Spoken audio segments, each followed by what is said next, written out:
I remember very clearly sitting on a bus right next to the window, looking out the window, and I'm just thinking. And I said it, not out loud, but internally, I said it for the first time. I don't even believe in God.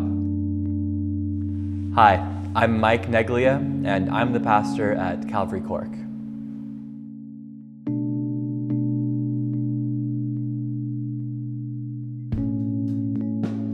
I was raised in this religious household. I was brought up in this Christian schooling system, but time and time again, the examples that I saw were so utterly disappointing to me that I realized I don't even want to believe in God anymore. I felt really out of place for most of my life in all of the Christian circles that I could not extract myself from. So I guess I was really drawn to the punk rock scene from a very young age. As I said earlier, it just didn't feel like I fit in, I guess with my family or my town or the school that I was a part of. And through this music and through these concerts that I would attend, there was this camaraderie.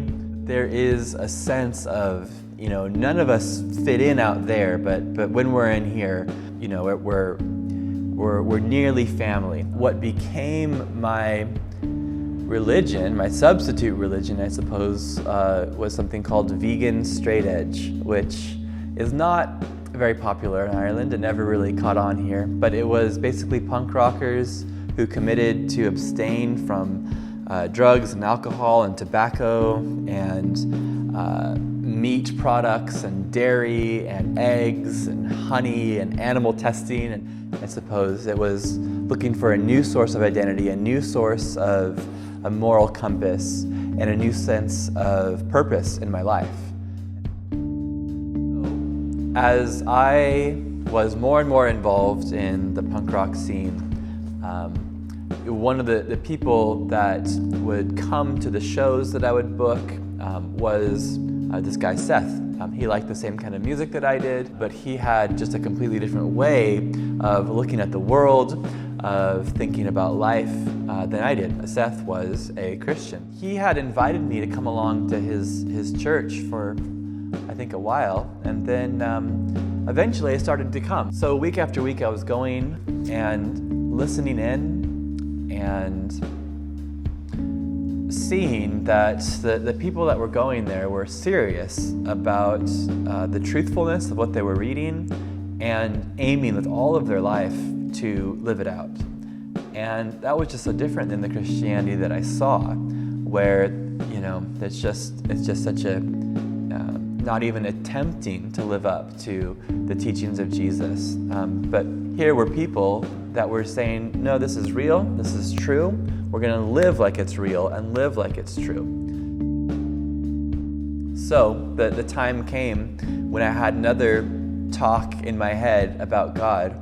I think this one took place actually driving home late one night from a concert, looking out the passenger window and saying something along the lines of, if God is real, then I want to know Him.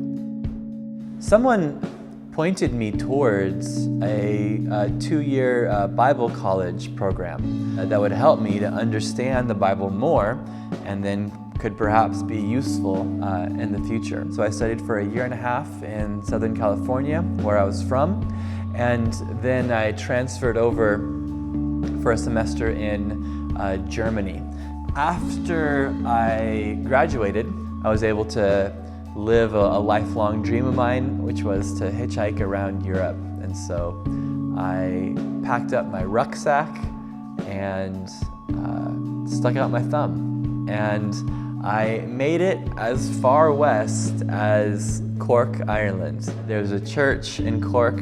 I had some mutual friends that connected me with the leader of that church, and I just showed up one day. My thought was that I was gonna spend about a week or so in Cork, and I was gonna be here for a little bit, maybe help out with some cleaning or some sweeping or something like that. And one thing led to another, and then on it went.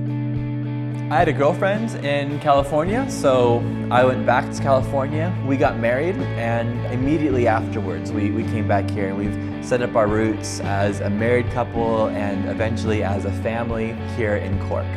So after a few years of serving in kind of an assistant type role, in October of 2005, the pastoral responsibility was handed over to me. So a lot has changed since 2005. Yeah, Calvary is a healthy and growing and multi-generational church now. One of our main focuses at Calvary Cork is connecting broken people with the perfect Savior, and that's what we want to see, and we're seeing that over and over and over again through the past decade.